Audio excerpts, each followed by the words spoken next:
是美国有一个臭名昭著的一个沃尔夫条款，所有使用了美国技术的这个卫星在发射的时候不允许使用中国的火箭。哒啦哒啦哒啦哒。大家好，欢迎收看熊哥地图炮。今天再跟大家来聊一聊我们的神舟12号啊，来看一下啊，目前我们的空间站的一个进展啊，一个全景图。我们看一下，我现在这个软件啊，已经鸟枪换炮了啊。效果非常的好啊，让我非常的满意啊！再嘚瑟一下给大家看看，左边这个呢是前些天发射上去的我们的天舟飞船，然后右边这个是神舟载人飞船，中间这个是天河号核心舱。那么这一次宇航员上去呢要待3个月时间呢，有可能还要出舱行走呢。以前我们都是看的人家的这个宇航员出舱行走啊，这次我们可以看到的自己的宇航员太空行走。在这个空间站上啊，各种安装，各种工作。好，大家看一下这个地方有一个机械手臂，这个机械手臂呢，下次有机会呢，再给大家展示一下它这个在空间站表面进行爬行的一个动画啊。这次我们先不看这个东西啊。那么大家可以看到，就是这个机械手臂上面有梯子啊，这个金黄色的啊，这个就是梯子，就是将来这个宇航员呢就可以沿着这个梯子这样爬过去，爬到这个顶端，然后用这个机械手臂呢把它送到指定的位置啊，去安装一些室外的挂载啊，舱外的挂载。我用的这个软件呢，它无法模拟这个外太空的这个景象啊，它只能模拟这个天光情况下。即使是在这个天光的这个情况下呢，这个咱们这个空间站的这个效果也是非常的好啊。那么我估计啊是这么考虑的，就是说在人上去之前呢，先把这个货先送上去，这个货上去了以后呢，人再上去呢，这就比较稳妥。我估计呢，就是这回宇航员对接完了以后呢，先去这个舱里面先去拿东西，然后就是吃的喝的先这个准备好，然后这个设备呢一点一点安装。他们这次要在这个空间站上面要待3个月啊。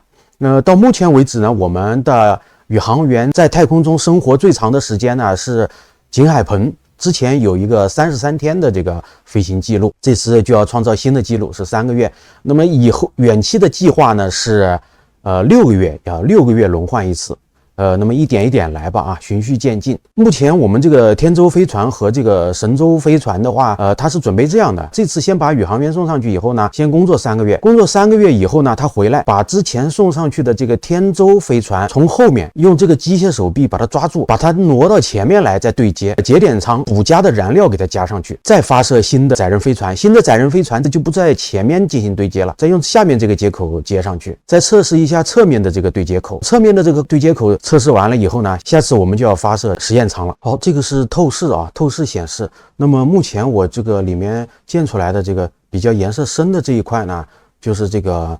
舱内的一个空间的一个大体的状况啊。我们看一下图啊，就这个情况。这个情况呢，跟俄罗斯当年的那个核心舱是差不多的，是这个样子的啊。这个我们可以看到这个镜头顶端，这里面就是有一个内凹啊，就这个地方，这个地方应该是宇航员这个睡觉的地方，对吧？就居住生活的地方。地上呢是一个跑步机。好，可以看到啊，这个核心舱内部啊，这个镜头这有一个圆的，就是那个舱门，就是后面的那个舱门接那个货运飞船的。货运飞船放在这个上面呢，其实就是一个收纳空间，就储藏室。那么东西就放在里面，可能很多东西都放在里面的，然后把里面的设备拿出来，在这个地方进行安装，可能是要装一些东西。吃的喝的用的可能会放在那里面，然后这个镜头这一块缩小的呢，这一块在模型上是什么位置呢？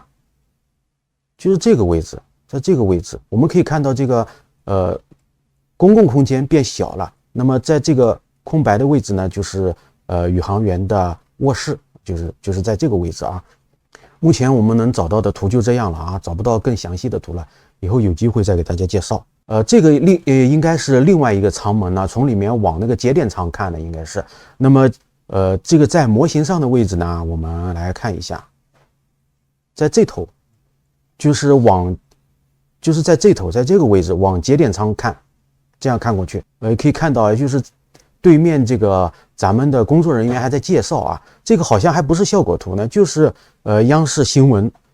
拍的在地面上的一个模拟情况，那个宇航员会在这里面进行一个模拟，已经是滚瓜烂熟，所以到天上以后，一切啊都是每天都在里面活动，每天都练习过了不知道多少遍了啊。那么咱们就再来介绍一下当今世界上主要的几款飞船，我们来比较一下全世界目前的这个宇宙飞船啊，就是主要是这么几款啊，实现了的已经在用的是左边的这3个，最左边的呢这个就是俄罗斯的联盟号，它这个大小啊大概是7米多高，咱们这个神舟飞船呢这是这个第2个神舟飞船大概是9米多，这里有一个龙飞船 SpaceX 的龙飞船8米多高啊，它这个龙飞船顶端这个有个盖子，它可以打开，它这个设计呢还是有一点区别的。这个联盟号这个宇宙飞船呢是从1967年开始，60年代67年，我们那个时候还是很落后的，人家就已经上天了。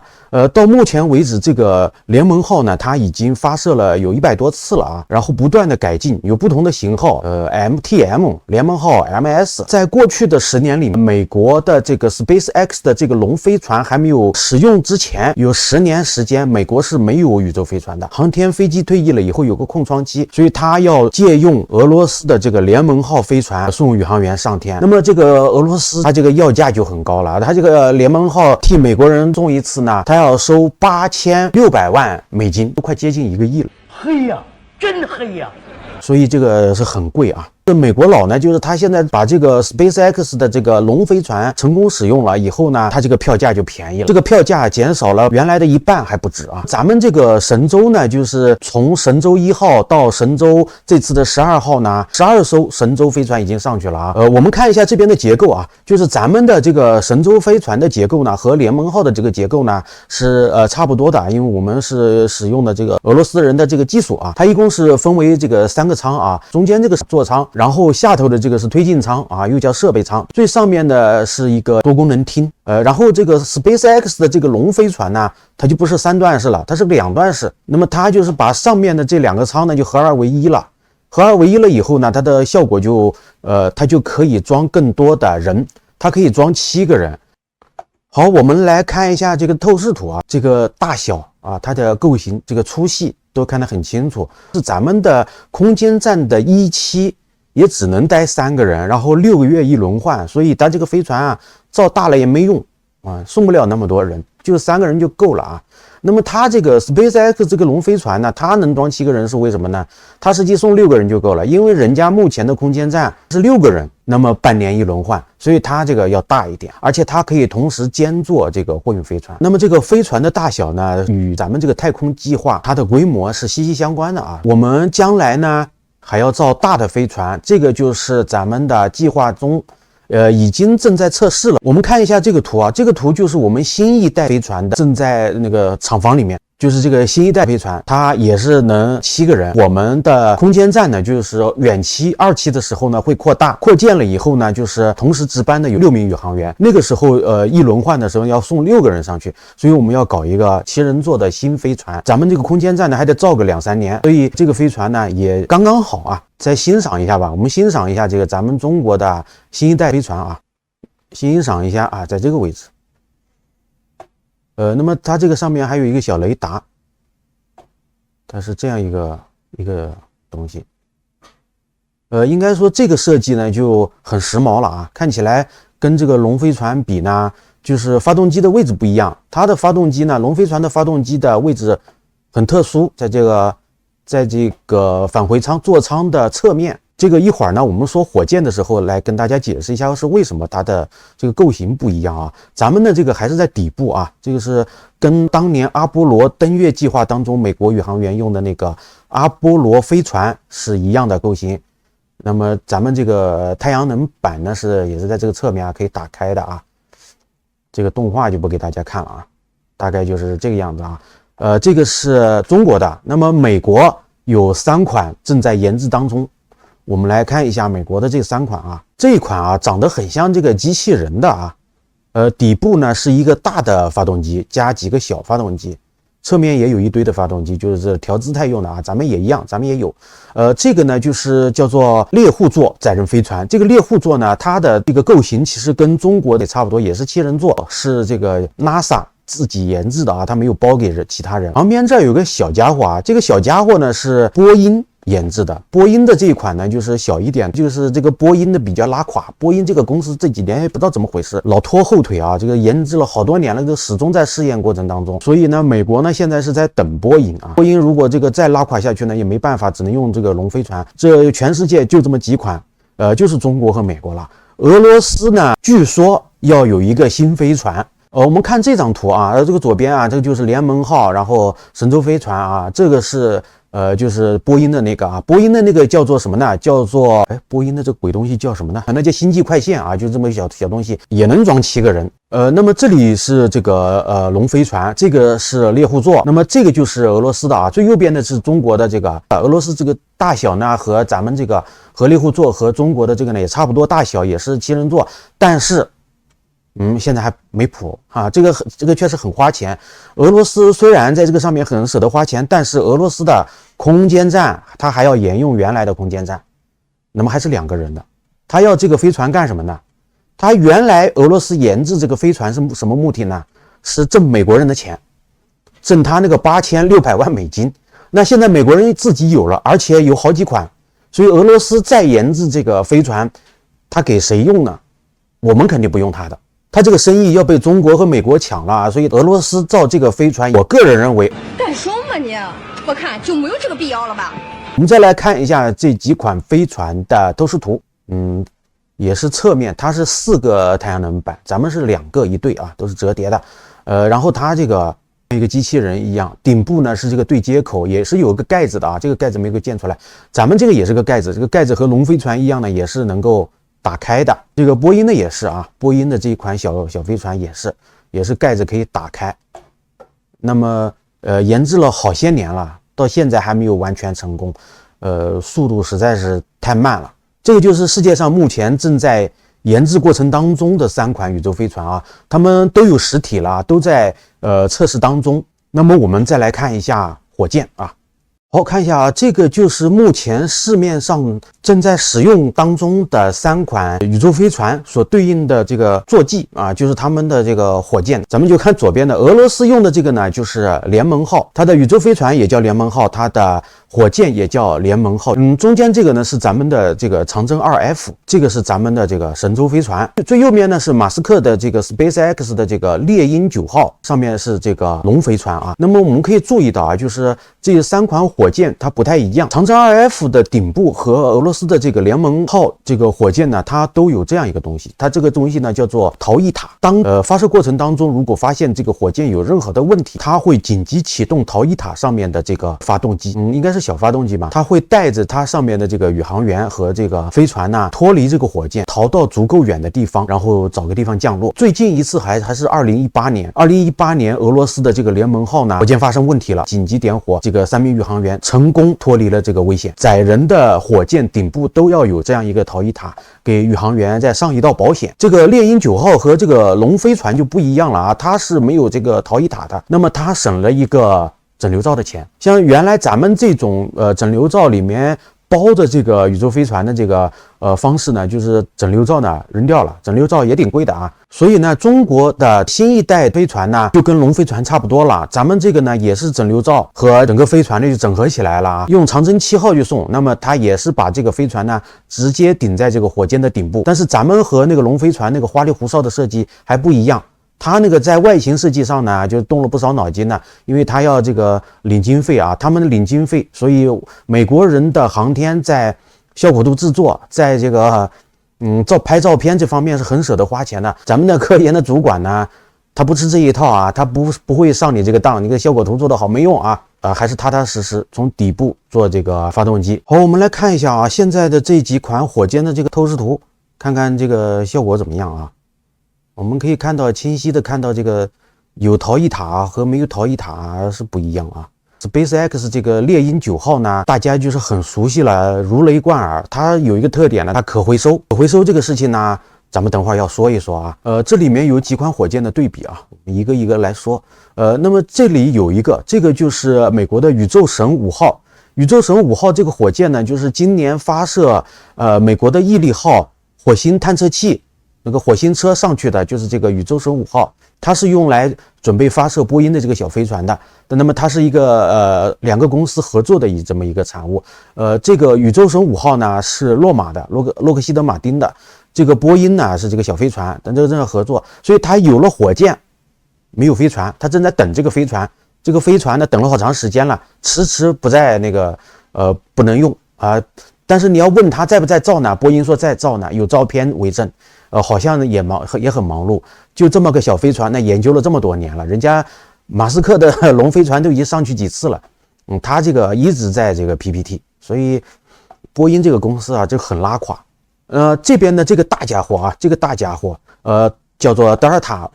4号，德尔塔4号的重型，那么它可以发射这个就是 NASA 自己研制的这一款。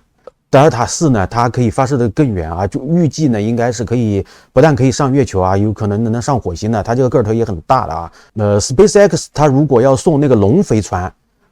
到月球或者是火星，目前只是送到了这个近地轨道。它如果到月球或者是火星的话，那么它要更重型的，就是猎鹰重型。那么这里面我们可以看到啊，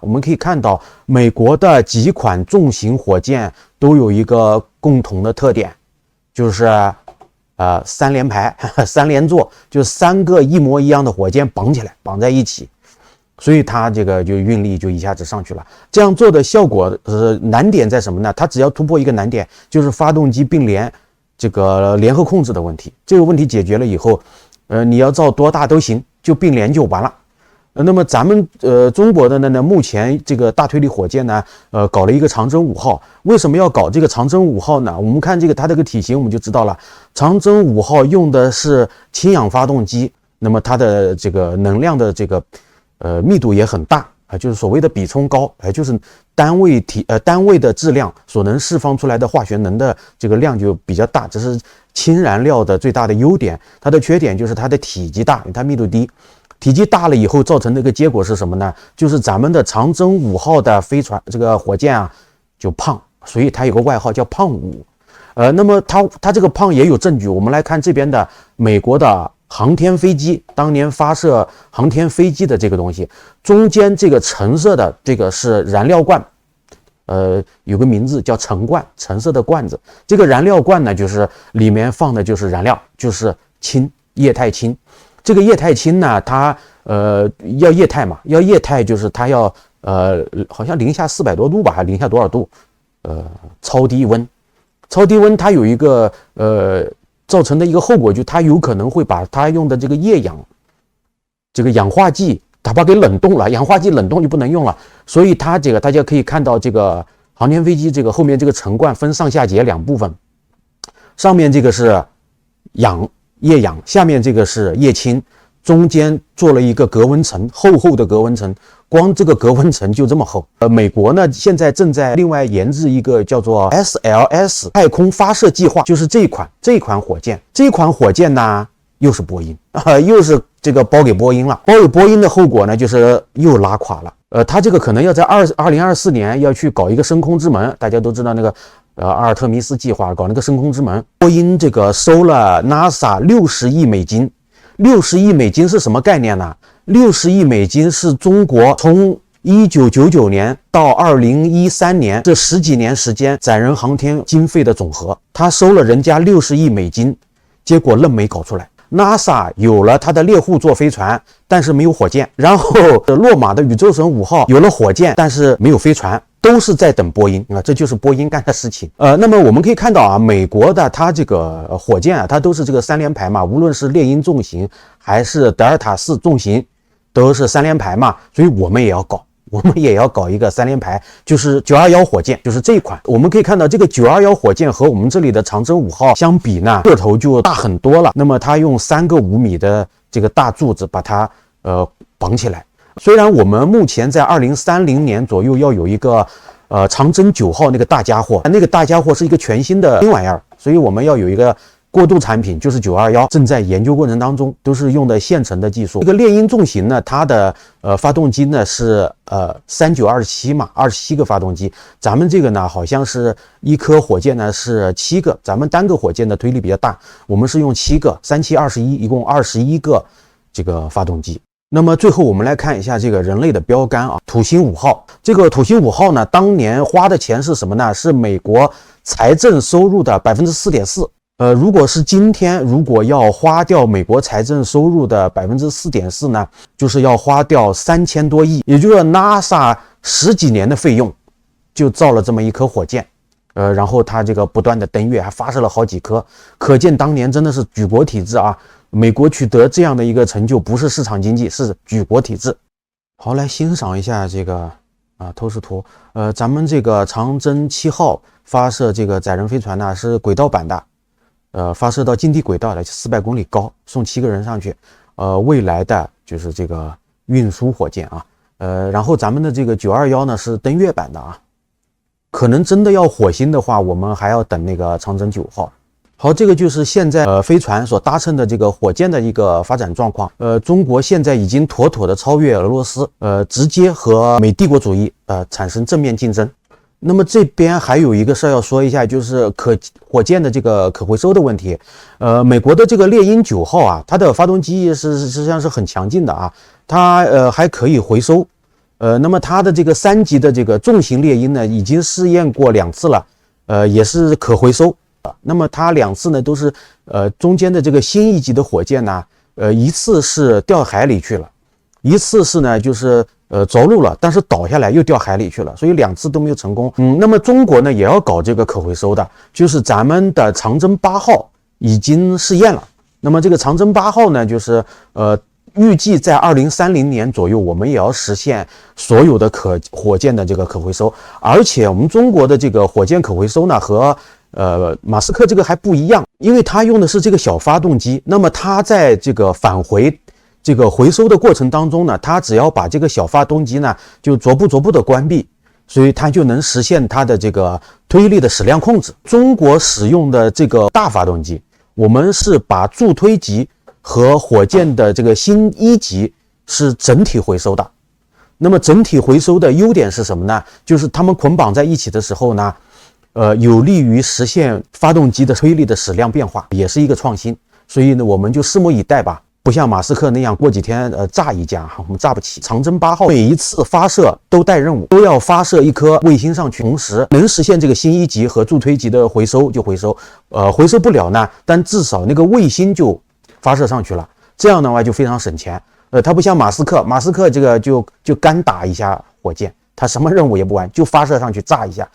实在是太烧钱了啊，太浪费了。那么这个呢，也要感谢我们的这个航天工作者啊，我们航天工作者在省钱这一方面的确是费了好大的力气。比如说我们的这个神舟飞船啊，当年这个发射天宫号的准备了3个，天宫1号、天宫2号、天宫3号。天宫2号大获成功，直接导致什么结果呢？把天宫3号的项目直接给砍掉了，就省钱到这个地步。那么我们这次火星车到火星本来也是准备3步走的，绕落巡要3步走，要打3发长弩上去，最后1次成功。大家想一下，这得省多少钱？说到省钱呢，咱们再来看一下这张图片啊。这张图片呢，显示的是全世界各个国家的航天的经费。我们可以看到美国的这个航天经费，这个是2018年的410亿。那么中国呢是多少呢？是58亿，是我们的6倍。刚才也说到了，像波音这种公司的存在，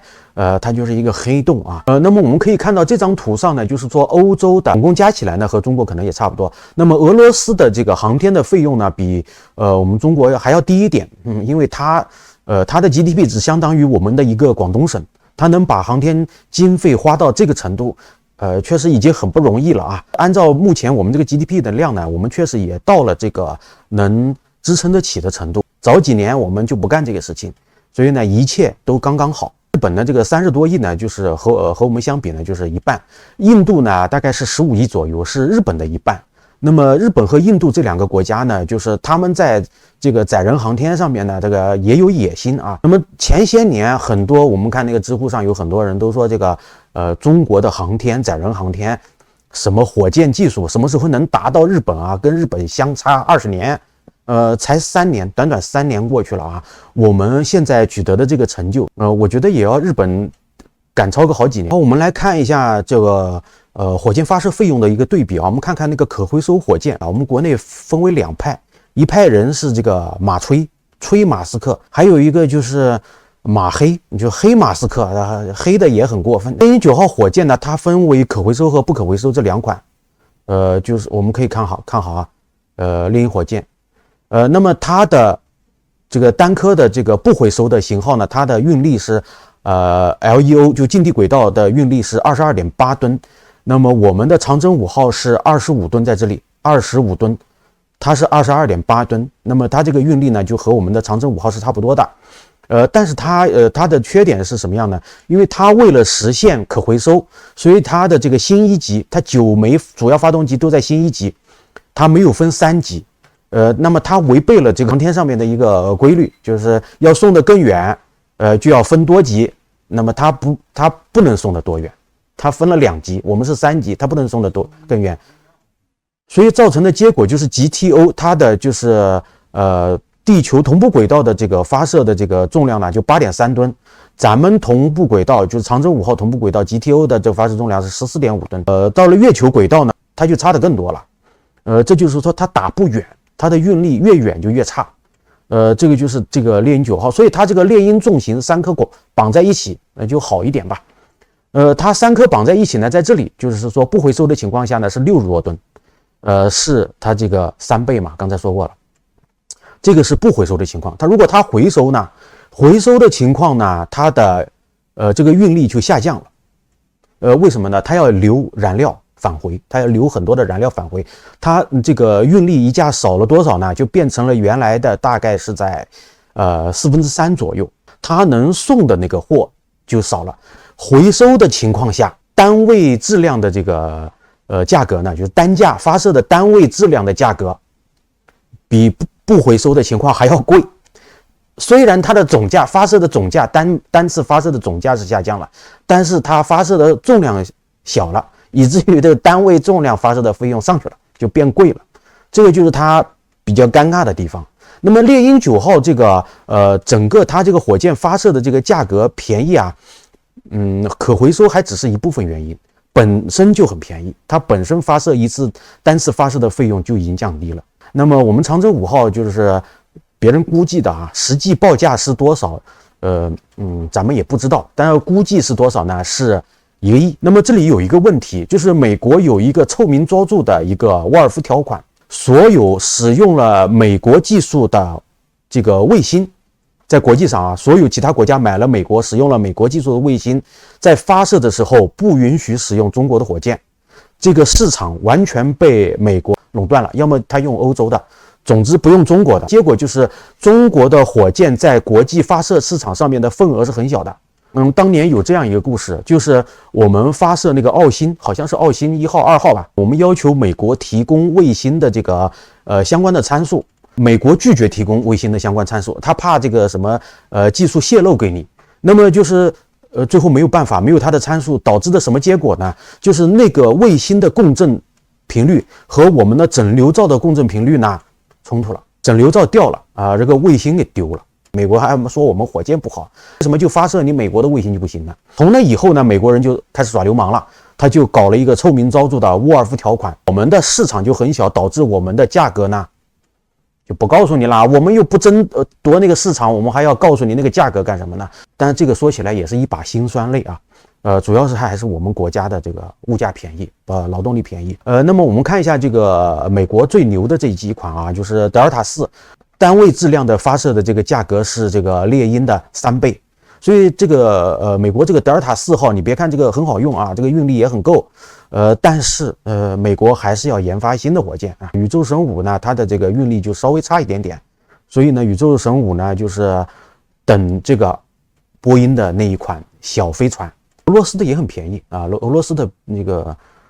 发射的这个单位的这个价格呢，比咱们这个长征5号呢还稍微贵一点点。当然，那个质子 M 型火箭呢要便宜。整个国际竞争呢，就剩下这个后面这个第二梯队，就是欧洲啊、日本呐和印度啊。那么欧洲、日本、印度，刚才我们看了它的这个航天口的这个费用也不低。日本在火箭这方面以前是得到了美国的技术支持，所以它这个火箭方面一度是比咱们强的啊。咱们自从长5已经赶上来了，以后在运载火箭这方面，我们会远远的超过日本，更远的超过印度啊。他们此事，我们这也不行，那也不行嘛。中国人民的不吃不要的努力，必将稳步的达到自己的目的。